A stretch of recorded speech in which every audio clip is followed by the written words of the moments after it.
Hey everybody, you'll have to forgive me. I've been recovering from a little bit of a sickness, so I'm just getting got a little frog throat here, so I may be clearing my throat a bunch and apologize for that. But I have here a 2016 Nissan Murano Platinum. It has a glass top, right, with the sunroof. And I have been getting, just the other day, I just got some dripping of water inside the vehicle. Kind of for me, it was where the driver's side was on the left foot, kind of where the emergency brake is, where you push down on that pedal. I was getting a lot of water intrusion in there. I found the solution. It takes a little bit of mechanical work. It's nothing too crazy, but just watch this video. If you feel like it's something you can tackle, more power to you. If you feel like this is something that you should have a professional looked at, go ahead and do that too. But at least this way, you can check out this video and see if you guys are getting similar indications to see if this might be your problem. So let me show you what that problem might indicate. Okay, so my first early indication that I was getting some sort of leak is on my driver's side, this panel here. You'll see right there by the door, I was getting a little bit of a water spot.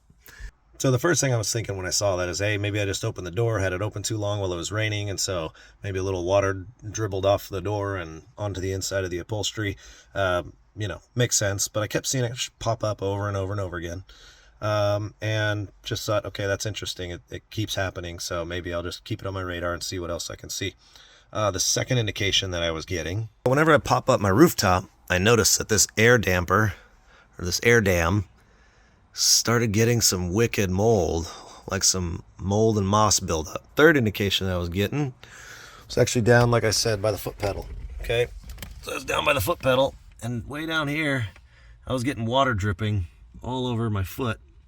And I'd look and it'd just be water dripping everywhere, and you could see evidence of it dripping right there. And this is when the door is closed, mind you. This is when I was driving. Okay. Now, these indications can happen on either side, passenger or driver, so keep an eye out for that. Sometimes both.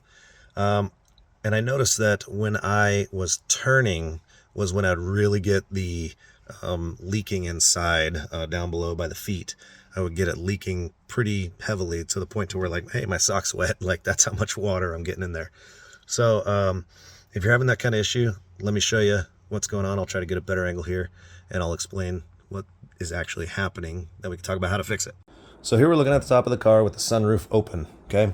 Now this is your kind of your air damper, right? Or your air dam. This whole thing sits inside of a plastic housing, okay?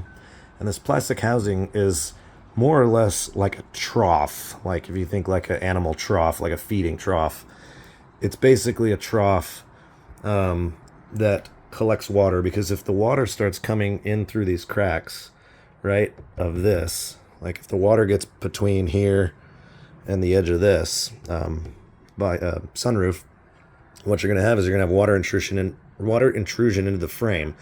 Now the manufacturers designed it to such that it should just drain out and down through this part of the car, and then out down through the firewall, and then down out onto the street. Well, what's going on is there's tubing at the edge, at the low points of this trough, where the water drains out and down the pathway, and I'll show you that as we go through the process. You'll see. But if those tubes are clogged in any point, what's going to happen is as rainwater comes in and it intrudes, it goes down the tube, it gets stuck, and it starts building up as it rains. Then this trough fills up.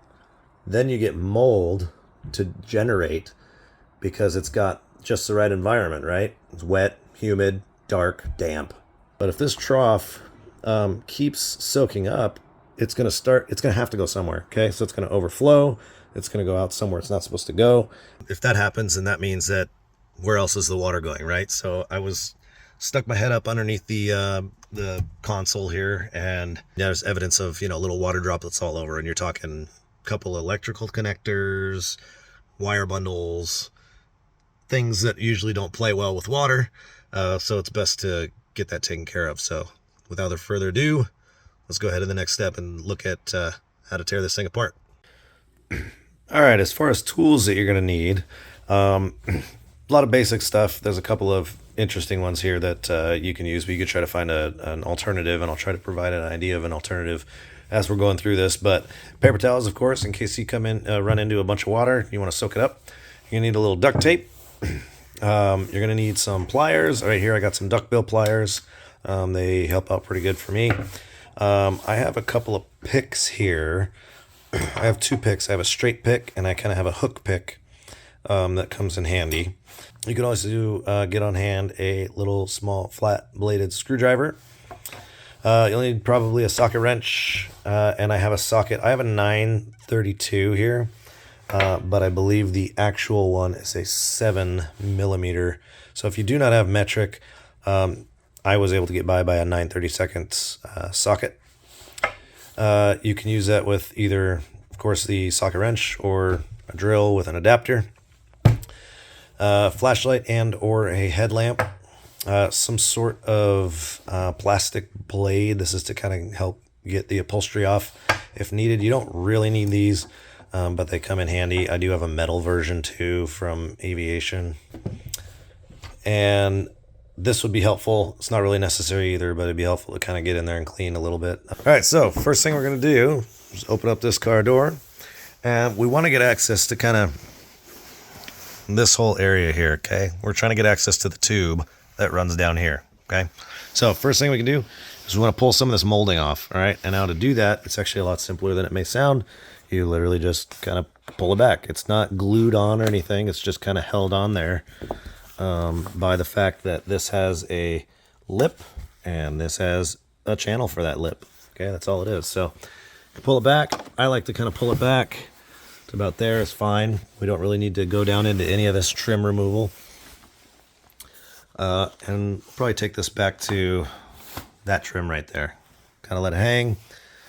And then you'll just kind of have to move it out of the way when you get in and out of the car. Okay. All right, so the next thing we need to do is remove this little panel here, okay?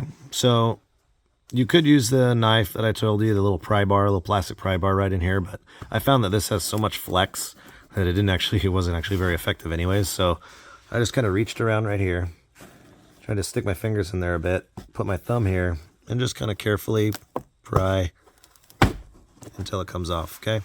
The next thing is right here, this guy right here likes to hold on because of the way it is set into this hole, that little hole where you can see my finger on the other side, okay? So it's captured right there. So what we want to do is we want to grab our duckbill pliers. Okay, so what this is you do kind of a 90-degree rotation. So you want to grab this like that and rotate it as much as you can. And in order to get the 90 degrees, you need to also kind of pry it like this. So you're not really going to hurt it. And then you got to wiggle it off a little, and you'll see that it comes off like that. Okay, so then after that, you just kind of do this. You pull it off a little bit. Now, if you have the Bose system, you will have a speaker here that is wired up. Now, you don't have to go disconnecting it. I just wanted this away enough so that it falls out of the way for the work that I have to do up overhead. Okay, so that's really all I need to do. All right, once you have that off, take a look at the inside of it. See, I have there's all these ribs here.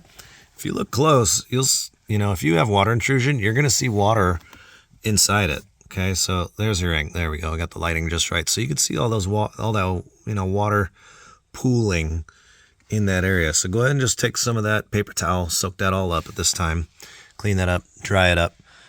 So that's just an indication that you are in fact getting water intrusion where it should not be. Now the tube that I've been talking about is this guy right here. This clear tube that runs all the way up and behind the overhead upholstery. And then it goes all the way down and way down there. And it gets super deep up underneath there where it gets really, really, really hard to access, which we're not going to mess with, okay? So that tube is what can get plugged. And if it gets plugged, you're going to have all this overflowing water overhead, and then it's going to try to escape all throughout anywhere else in the car that it can get to, okay? So that's what we're seeing here. Yeah, you can even see like a little drop of water there, and this whole thing is a little saturated, so not a great thing going on. All right, so the next part is we want to remove this so that we can free up some of this upper upholstery. So it's actually pretty darn easy. This is where this hook comes in handy. There's a little tab on the top back here that I can depress. And the reason this 90-degree works is because I can just kind of push it and then slip the cover off just like that. Okay, so here's your little tang that of course, here's that little tang, that little lever that I just pushed down. Hopefully you can see that in the video. That I reached behind, pushed, and then pushed this whole thing up. Okay, so you want to take off both of those, and this handle should fall right off. So I'll do the second one. Okay, you can use something else that's kind of a 90 degree or 45 degree, something to help basically just get that depression so that, boom, there you go, comes off. Now, like I said, after that comes off, this might fall on your head because it comes right off real easy. Okay, so we'll take that off. Now at this time, what I'd like to do is point these out. Okay, these little guys here, they're supposed to stay in place like this, so I shouldn't be able to kind of push them in. Okay, but if you squeeze these guys and you go like this, and they get, all of a sudden they get really loose, or if you take this off and all of a sudden it's just jingling like that, then odds are you may accidentally have this guy fall inside the frame of the car, and it's pretty difficult to fish it back out. You're going to use like a flexible magnet to try to stick it in the hole and drag it back out, and try to use toothpicks and stuff to try to manipulate it back out. So it's a real pain in the butt. So right after this, what I would suggest is to actually take these guys out. The way I've found that's easiest to get this out is I'll hold on to it somehow like this, for example. I'll hook into it, and I wanted to press this little tang right here so it pops out a little bit. Now the tricky part is you got to also do it to the other side without letting this tang go right back into the hole. So, okay, until it comes out.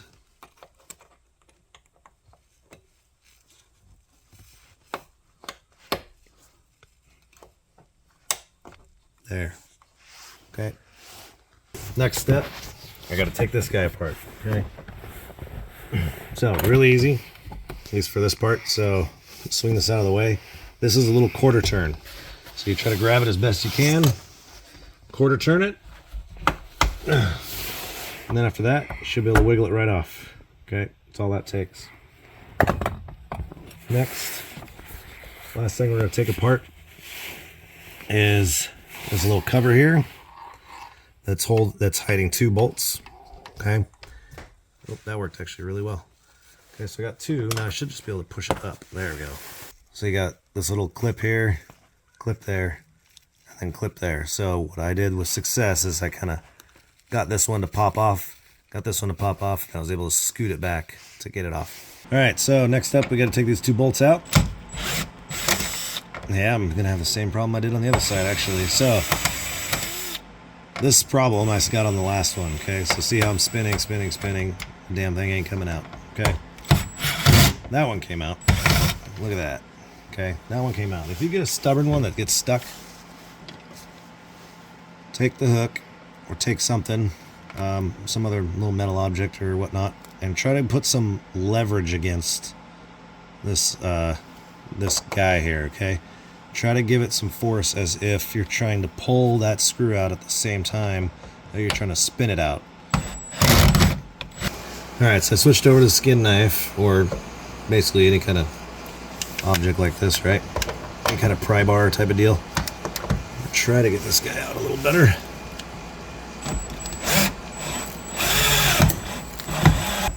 There we go. Okay. Alright, so I'm going to take a quick second to tell you a little bit about this here real quick out on the bench. Okay, so I want to show you the reason why these guys are sometimes so hard to get out is because the head is so stinking thin, combined with the fact that not all sockets are made alike. Okay, these are both 7mm sockets, but look.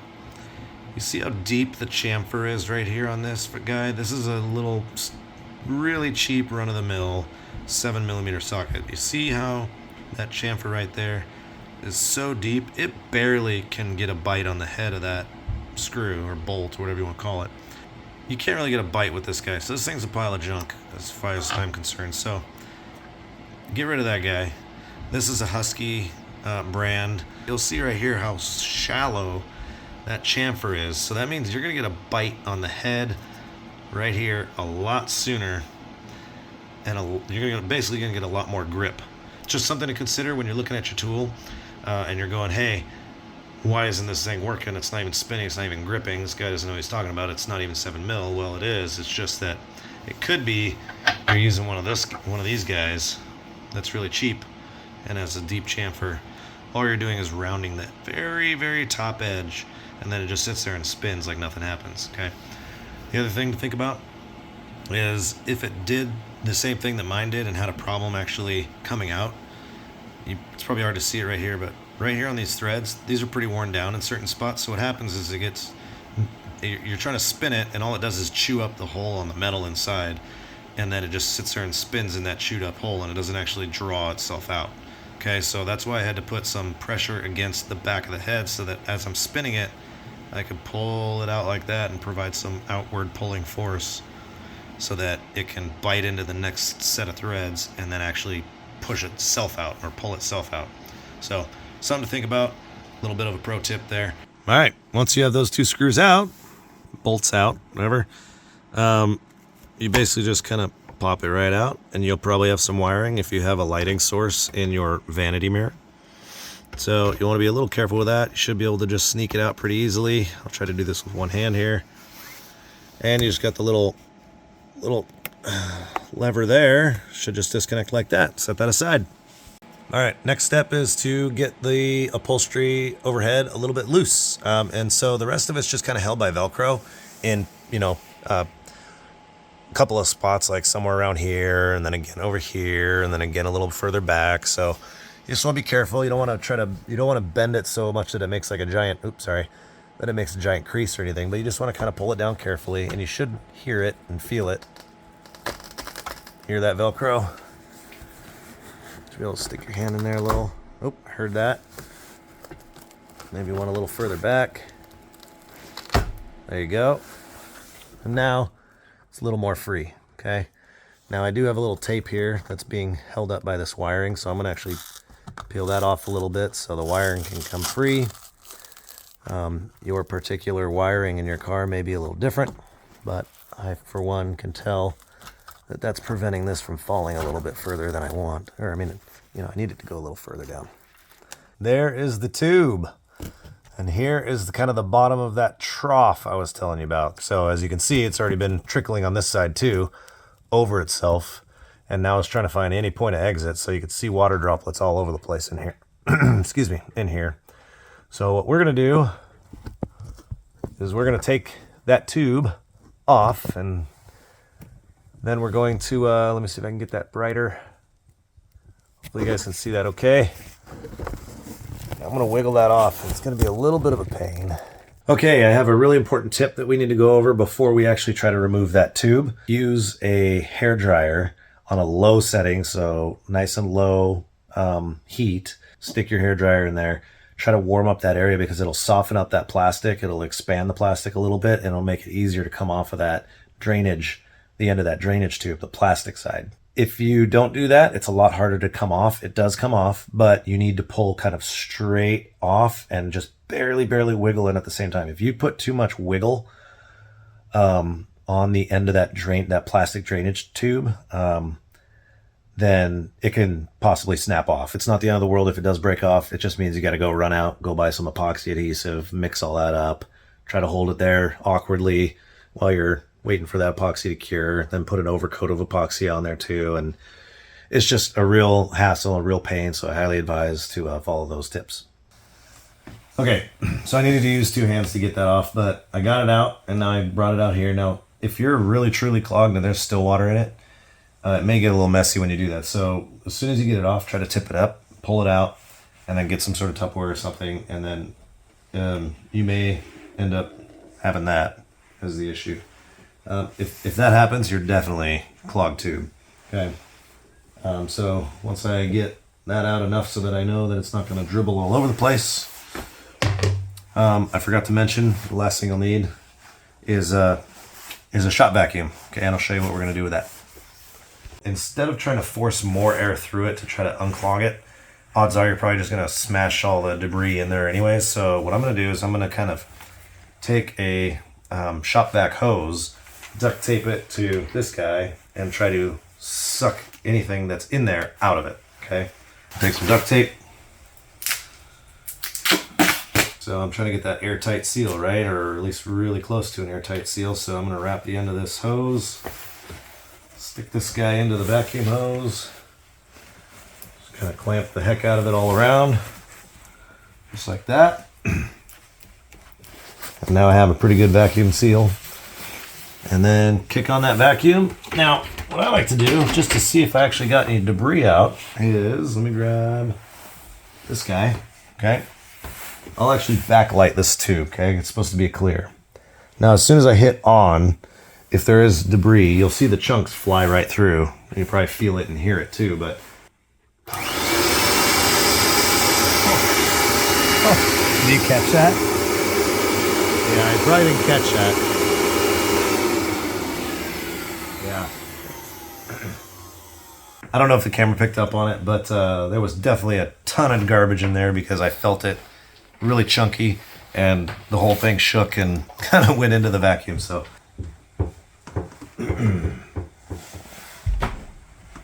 all right, so we're all disconnected and everything should be clear. So I'm going to do the unthinkable. Clean that up real quick. Wrap some paper around this guy so I don't touch my actual lips to it. Easy. Perfect. So time for reassembly. Okay, at this time, what you're going to want to do now that the hose has been vacuumed out, essentially just stick your hand up in there. It's hard to film that at the same time, but you just want to stick your hand up in there and be careful, and scoot the hose right back onto the drain tube, and then we'll start reassembly. Helpful tip too, take a hairdryer and actually heat up the tip of it because it'll actually expand the rubber, and it will make it softer too, so it'll go on a lot easier. So I found that to be really useful.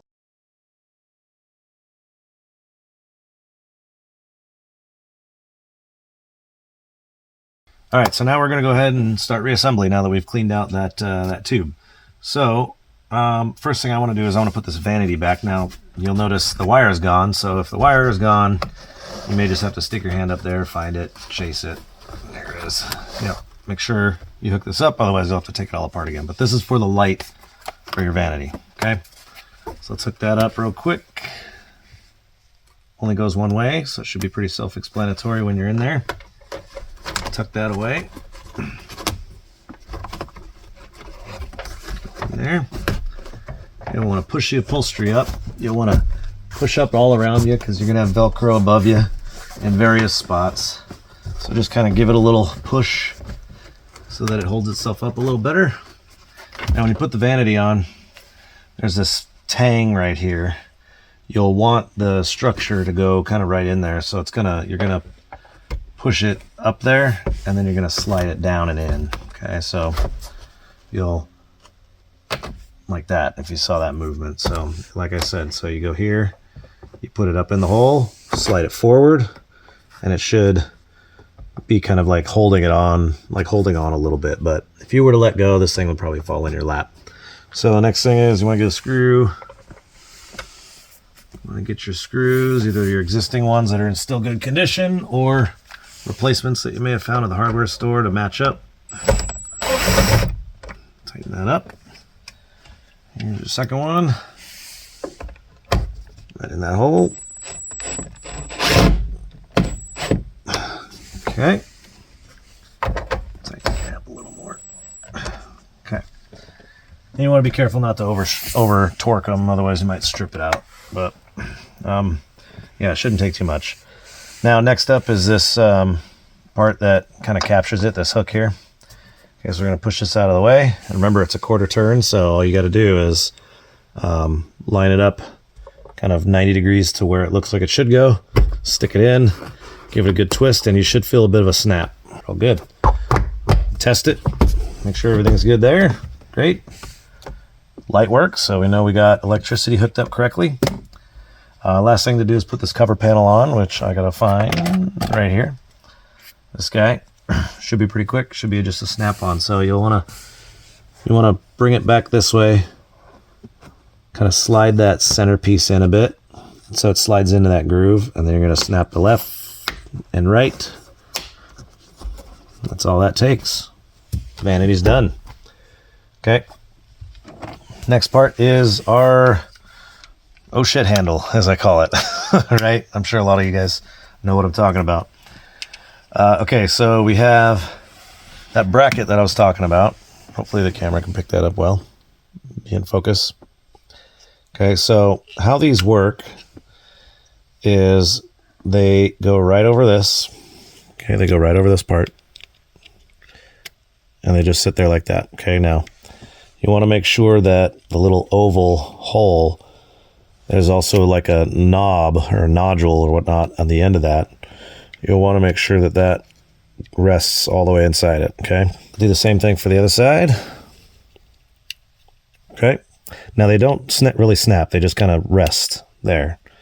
Okay, so after that, I'm going to show you this, how this actually engages, so that you get a good idea of the concept before you actually try and put it in. So when it goes into the frame up here, you'll see right here there's a big square hole. Okay, now this cover plate captures that square hole, so this peg will go into that square hole, and then this little tang is gonna retain everything, and so it's gonna snap into place when we actually put it there. Okay, so that's what you're gonna do. So you'll put it in the hole, hold it there, and then drop this in. So I'm gonna just flex them out a bit like this. Boom, they snapped in real good.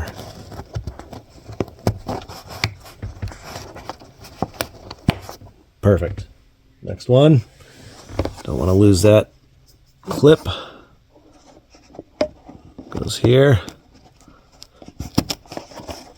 Boom. And now you're installed. Okay. So that's done. So next up is this side panel here. So I had it laying like this, right? Now if I were to just raise it up, there's a chance that these little fingers that are on the, I don't know if you can see it in the video, but there's one here and one there. They're like little hooks. They go like this, right? And they're connected to the upholstery. And there's only one place that they go. Okay, so let me lift it up. There's a groove down in here. Yep, there's a groove right here. And it has little holes that are hidden right where my pinky is. Okay, you want them to go into those holes. Now, if you go to over behind here, between the red metal frame and the rest of the interior, that's not the right spot to put it. It's going to have a huge gap right here if you do that. So you want to make sure you pull it up and towards the interior of the car. Okay, you might have to, there you go. See, you saw it kind of probably move a bit, and it should go in pretty even, and you should get no gap anywhere from the door jamb all the way up to the windshield. There should be no gap. If you have a gap there, you probably have those little tangs too far that way. And you'll have to pull it out, lift it up, kind of finagle it a little, and adjust it. This is that 90-degree retaining clip that we talked about earlier. I'm gonna grab my duck bills again, or any kind of pliers that you can use. Okay, I'm gonna try to do that twist to this guy. Okay, and a twist to the other guy, and try to get it slotted into that hole. It's a little bit of a awkward feeling to do it, but that's the only way to do it. There we go. So it's engaged. Okay, so now I know that it's engaged because it's sitting there, just like that. Okay, now this is gonna go up into this little square hole, that pin, and then this one up here, this one right here, is going to go up into that square hole. There we go. Looks nice and clean. Oh, got a gap. Yep, see, I messed up. See what happened was it gave me a gap because while I was fussing about up here, this jumped out. So I'm going to have to pop it off real quick, put that back in place, do it again. There we go. So now the gap is closed.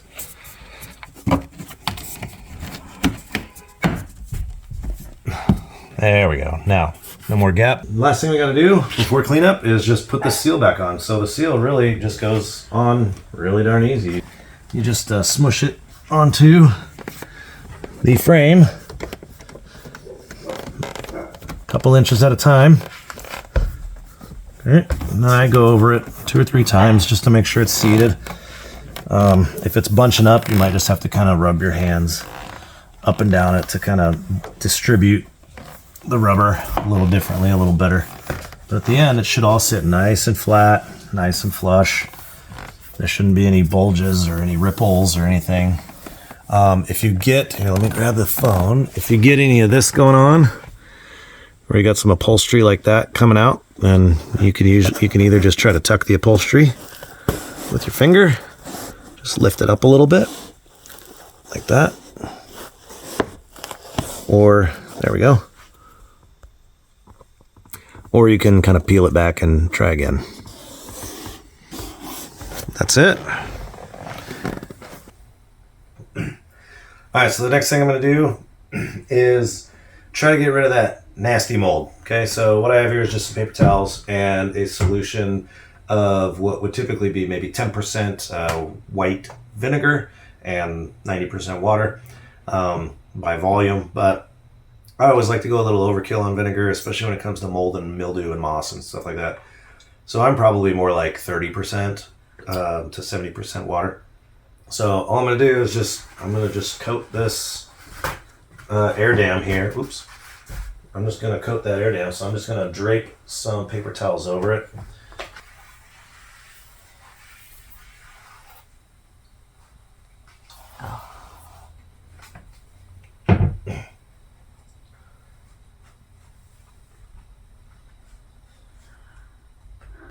I made sure that the edges of this aren't overlapping into the actual car, because then it would start dripping into the car and then I'd have a mess right there to clean up. So I made sure the edge was, inside this trough so that anything's captured, just anything that drips just goes in and out the car, of course. And on the other side, of course, I also saturated this paper towel, and I'm just going to let that do its job and just try to kill all that stuff before I go trying to move it, because you don't want to go and just try and dusting it off and put the spores in the air and breathe all that in. What you want to do is you want to try to saturate it, kill it, and then remove it carefully. So that's what we're going to go ahead and do. So I'm going to leave that there probably for a good 20 or 30 minutes. So now that it's been sitting there for a while, what I'm going to try to do is just kind of drag it across to try to get all the big chunks off and everything. From both sides at the same time. Okay, so I'm gonna try to do to get the majority of all that stuff off. Okay, because I want to capture that as best I can inside a cloth rather than having it go airborne. Okay, so you can see a lot of that is cleared up. I don't know if you can see it, but there is a little discoloration in the actual rag, which means that I'm collected a lot of that stuff inside the rag itself, which is great. So that's already looking a ton better. There's a couple little spots I want to clean up, so I'll go ahead and take a damp cloth, a clean damp cloth, and try to touch it up a little bit more and wipe off as much as I can. And then I'll go through probably one more time with like a hose and just try to vacuum through it while I plug the other side. Just kind of run it up and down with the hose. You'll see that in a moment. Now, it does look like you can actually replace this whole thing too. If I figure that out, which it looks like it just snaps off in a couple of places, I'm not 100% sure on that, so I'm going to have to check the manual to see how that process might go, and even if individual parts like that are available, because that would be the best solution, is just replace it if it ever had mold on it.